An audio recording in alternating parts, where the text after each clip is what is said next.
All right. So, something that comes up a lot in my work with my clients and in groups is, and just in general, with people when I talk about meditation, I think it's such a broad um, topic in a way. And it's one that a lot of people will say to me that they think they're not good at it, or they don't know the point, or that it's a waste of time, or they're not good at being still, or just so many things that they say about it. And I think that there's a lot of ways to practice meditation, and some of which uh, I think it helps if you understand that it doesn't have to be complicated, and that it's been proven actually through numerous studies around the impact of what happens with mindfulness based meditation, or what happens when we allow our bodies to go into a parasympathetic nervous system state, which is when we rest and digest,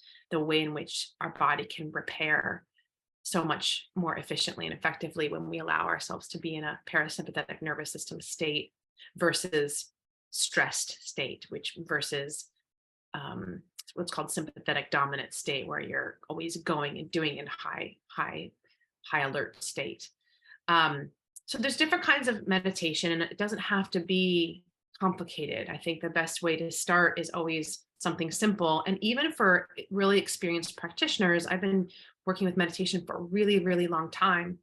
And even I like to come back to very simple methods. And also, when I don't have as much time, it's nice to know that I can drop in and take even 10 minutes can be a reset in a way that, um, since I've practiced enough, I know how to go in that way, but it doesn't need to be complicated. I think that's one of the most important things. And that when people will say things like, oh, I'm not good at it, or I don't know how to be still. And I'll say, well, it's a practice, just like anything, like yoga is a practice. And so I would say that it's just important to know that you don't have to be good at it, and your mind is busy.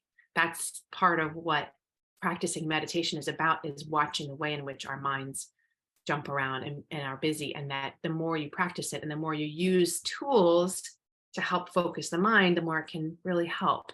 So for me, a lot of focused breathing helps because it brings me out of my head and into my body with a breath. So there's different types of focused breathing, which I'll share in another video later about different kinds of focused breathing, because that helps you pay special attention to the way your breath moves through your body to stay present.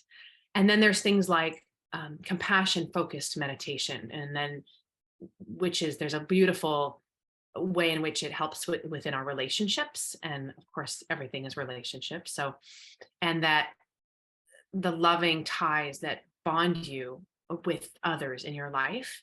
So there's one called loving kindness meditation, which is my very favorite. And that doesn't take very long to do. You just do a simple practice. I can again share that with you later. The other way is to anchor into your body using body part by body part. You can do a body scan, and you can clench and unclench different parts of your body with your breath and focus on the sensation that you feel in different parts of your body. You can go from the toes all the way to the top of your head. And then there's other forms of meditation where you develop a mantra. And we can talk more about that another time, about what a mantra is and how it can be used in meditation, and that it's repeated phrases that you can help you focus on the present and bring your mind back over and over and over. So those are just a few little tips. There's walking meditation, which is another favorite of mine. And there's different ways to do the walking meditation, but it's all, again, can be very simple. You can do it with some audio. You can focus on the feeling of your feet touching the ground and the sensations of the environment. And then you can tune inwards to your breath with your movement. So there's multiple ways, but the key is to just practice and try things and see what really works for you. And again, it doesn't have to be hours and hours unless you want it to be.